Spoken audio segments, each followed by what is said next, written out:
Dans la vidéo d'aujourd'hui, nous allons découvrir les travaux d'un économiste américain à succès, James Tobin. James Tobin est l'un des écrivains les plus prolifiques du XXe siècle. Il a en effet publié 16 ouvrages et plus de 400 articles sur l'économie. Ses contributions qualitatives et quantitatives à la science économique ont d'ailleurs été reconnues de son vivant par ses pairs. James Tobin fait partie du cercle très fermé des penseurs qui ont reçu la distinction scientifique la plus célèbre du monde, le prix Nobel. Tobin a reçu le prix Nobel d'économie en 1981 pour son analyse des marchés financiers et de leurs relations avec les décisions de dépenses, l'emploi, la production et les prix. Si vous souhaitez découvrir la portée des travaux de James Tobin, regardez la suite de cette vidéo. Bonjour et bienvenue dans cette nouvelle vidéo de Droma Economy. Aujourd'hui, je vais vous parler de James Tobin et de la taxe Tobin. Comme toujours, n'oubliez pas de mettre un pouce vers le haut, de commenter et de partager cette vidéo, ça aide la chaîne à se faire connaître. N'oubliez pas également de vous abonner et de cliquer sur la cloche pour être prévenu lorsque je sors une nouvelle vidéo. Et si vous voulez m'aider à améliorer cette chaîne, vous pouvez aussi faire un don, même minime, sur Tipeee. Qui est James Tobin ? James Tobin est né en 1918 à Champaign, dans l'Illinois, aux États-Unis. En 1935, il commence ses études d'économie à l'université de Harvard. Grâce à son intelligence, il obtient même une bourse d'études à la dite université, ce qui n'est pas simple. Il y a d'ailleurs été un étudiant de Schumpeter. En 1939, il obtient son diplôme de premier cycle avec les honneurs du jury. Son mémoire est centré sur l'analyse critique du mécanisme de Keynes pour introduire le chômage involontaire d'équilibre. Puis, 2 ans plus tard, il a prolongé sa réflexion dans son tout premier article scientifique. La même année, il a laissé tomber ses études universitaires pour travailler à l'Office of Price Administration and Civilian Supply, puis au War Production Board à Washington, D.C. À la fin de la Deuxième Guerre mondiale, il retourne à l'université pour préparer son doctorat. Pendant 2 ans, il élaborera une thèse sur la fonction de la consommation sous la direction de Schumpeter. Il obtient son doctorat en 1947, accompagné d'une distinction honorifique de l'université. Il a été élu Junior Fellow par le Harvard Society of Fellows. Grâce à ce prix, il a bénéficié d'un financement pour mener ses études et faire de la recherche pendant 3 ans. Dès 1950, Tobin déménage à Yale. Il sera président de la Coles Foundation. Avec ses collègues, ils étudient les micro-fondations et l'économie keynésienne.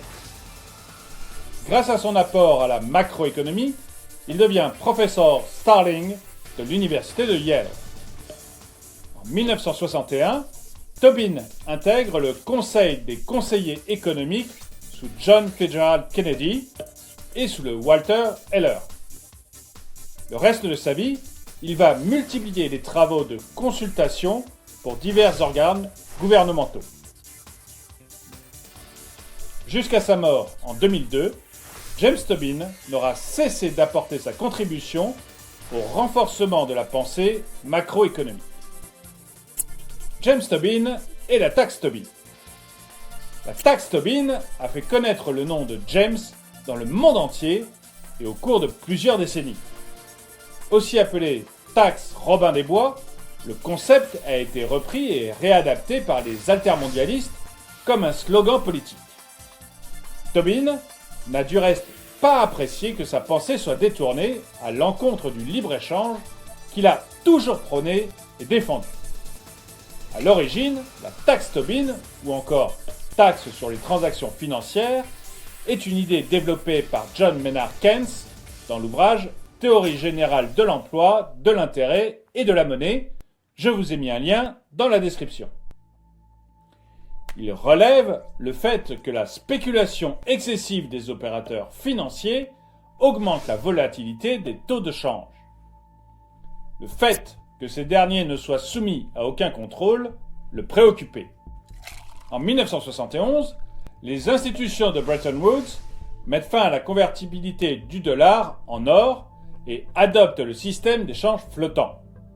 Une situation assez inquiétante pour les économistes de l'époque, dont James Tobin. Il reprend donc l'idée de Keynes sur la taxe sur les transactions financières. L'objectif de la sienne étant de réduire les conséquences négatives des spéculations dans le système d'échange flottant. En 1974, il développe sa pensée sur le sujet dans un ouvrage intitulé The New Economics, a Decade Order. Je vous ai mis le lien dans la description. Celui-ci met en exergue un problème. La volatilité des taux de change peut causer une crise économique grave. D'après lui, l'échange de devises cause des perturbations issues des marchés financiers internationaux. Il suppose que les économies nationales auront beaucoup de mal à contrôler les mouvements massifs de fonds à travers les échanges avec l'étranger, sans sacrifier leur objectif de politique économique nationale. Pour y remédier, il propose deux solutions.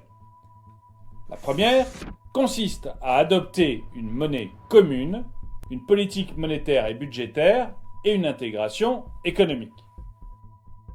La seconde solution consiste à adopter une segmentation financière entre les nations ou les zones monétaires afin que leurs banques centrales et gouvernements élaborent une politique plus autonome et adaptée à leurs institutions.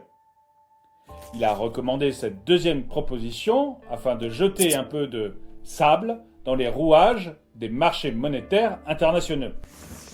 Le sable représente ici une taxe internationale uniforme prise en charge par chaque gouvernement.